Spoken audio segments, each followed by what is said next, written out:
আজকে আমরা এখানে ভিকটিম পুলিশ পরিবারের সদস্যরা এখানে হাজির হয়েছি। আমাদের উদ্দেশ্য একটাই, আমরা শুধু ইনসাফটা চাই। আজকে এখানে যারা জড়ো হয়েছে 24 পরবর্তী আন্দোলনের সময়ে, এরা আন্দোলন সংগ্রাম করেছে নিজেদের ইনসাফের জন্য, বিনিময়ে আবার একটা মামলার শিকার হয়েছে। আমাদের আজকের যে চাওয়াটা সেটা হলো, যারা বিভিন্ন সময়ে একদম নির্দোষভাবে কোনো দোষের আওতায় না পড়ে চাকরি হারিয়েছে, বিশেষ করে আগের দিনে যে চাকরিগুলো যাইতো, এটা রাষ্ট্রপতির আদেশে একটা অধ্যাদেশের মাধ্যমে এই চাকরিগুলো চলে যাইতো। আমাদের অফিসাররা এই অধ্যাদেশগুলো ব্যবহার করত। কিন্তু শেখ হাসিনা আসার পর 2018 সালে একটা আইন তৈরি করে, সরকারি চাকরিজীবী আইন নামের। তার 40 থেকে 44 ধারা পর্যন্ত এই আইনটা যে অবৈধ, পুরো আইনটা অবৈধ, এটা আমি প্রমাণ করে দিতে পারি। এবং এর ভিতর যে পুলিশকে বিচারিক ক্ষমতা দেওয়া হয়েছে, ফৌজদারি মামলা চলাকালীন সময়ে পুলিশ অফিসারকে সিদ্ধান্ত নেওয়ার ক্ষমতা দেওয়া হয়েছে। কিন্তু এখানে এই কথাটা বলা নাই যে পুলিশ অফিসার বিচার করতে পারবে। একজন ফৌজদারি মামলার অপরাধে পড়তেই পারে মাঠ পর্যায়ের পুলিশেরা। এখানে আপনি কনস্টেবল পাবেন, এএসআই পাবেন, এসআই পাবেন, 2-1 ওসি পাইতে পারেন, এর উপরে কেউ নাই। এরা মাঠ পর্যায়ে কাজ করেছে, এদের ভুল হয়েছে, এদের বিরুদ্ধে মামলাও হয়েছে, অনেকের ফৌজদারি মামলা আছে।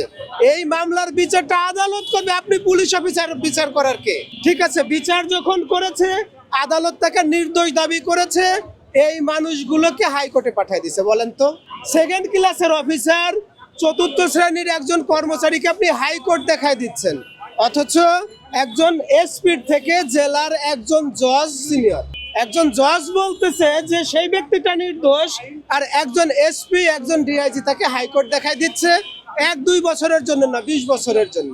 এর পিছনে একটা পরিবার আছে, এদের বাচ্চা কাচ্চা আছে, আমাদের সবার ফ্যামিলি আছে। অপরাধটা কি? আপনি কুমিল্লায় জনসভা হচ্ছিল, বিএনপির একটা জনসভা হচ্ছিল, ওই জামাত ইসলামের একটা মিছিল হচ্ছিল, অফিসার আদেশ করেছে গুলি করার জন্য, কেন সেখানে গুলি করে নাই? আদেশ করেছে চাইনিজ রাইফেলের গুলি করার জন্য, আপনি কেন শটগানের গুলি করলেন? আপনি কেন বেনজিরের মতো একজন মহামানব, আপনি কেন ভাতের হোটেল হারুন, আপনি কেন বিপ্লবের মতো একজন মহামানবকে রয়ের এজেন্টের বিরুদ্ধে একটা কমেন্টস করেছেন? আমার অনেক বন্ধু আছে এখানে শুধু কমেন্টস করেছে, বেতনটা একটু বাড়াইলে ভালো হইতো না, এতে তার চাকরি নেই। আমাদের ডিপার্টমেন্টের মূল যে সমস্যাটা আমাদের অফিসাররা বুঝতে চান না। এই যে যারা এখানে দাঁড়িয়ে আছে, এরা সবাই ডিপার্টমেন্টের পায়ের মতো শক্ত করে দাঁড়িয়ে আছে, এরা ছাড়া ডিপার্টমেন্ট থাকবে না। যারা সাব ইন্সপেক্টর আছে, এরা হচ্ছে শক্ত একটা মেরুদণ্ড। সমস্ত মামলা মোকদ্দমা যত দেখবেন, এর 80 থেকে 90% মামলা মোকদ্দমা এটা ডিল করে সাব ইন্সপেক্টর। আমাদের ওসি যারা আছে, ওসি পর্যায়ের যারা আছে, এরা হচ্ছে আমাদের মাথা। তাহলে বিসিএস অফিসার কারা? এরা হচ্ছে মাথার মুকুটের মতো। আমাদের সবার মাথার উপরে মাথার মুকুটের মতো হচ্ছে আমাদের বিসিএস অফিসার। আমাদের বিসিএস অফিসাররা আমাদের পা, আমাদের মেরুদণ্ড, আমাদের মাথাটাকে ঠিক না রেখে ওনারা মাথার তাজটা ঠিক রাখতে চান। এটা খুব বড় মাপের অন্যায়। আপনারা অন্যান্য ডিপার্টমেন্টে দেখবেন, সেনাবাহিনী, নৌবাহিনী, বিমান বাহিনী, এমনকি বিজিবিতেও দেখবেন, ফোর্সের সাথে এত ভালো ব্যবহার করে, তাদের মিনিমাম সর্বোচ্চ খোঁজ খবরটা রাখে। কিন্তু আমাদের পুলিশ ডিপার্টমেন্টে এটা হয় না। 24-এর আন্দোলনে দেখেছেন না, পুলিশের থানায় অনেক ক্ষতিগ্রস্ত হয়েছে না, অনেক পুলিশ মারা গেছে না? ঠিক যে থানাতে পুলিশ মারা গেছে, তার পার্শ্ববর্তী জায়গায় র্যাবের একটা কোয়ার্টার ছিল, র্যাবের একটা ছিল। আচ্ছা, আপনারা শুনেছেন যে র্যাবের একজন সদস্য মারা গেছে?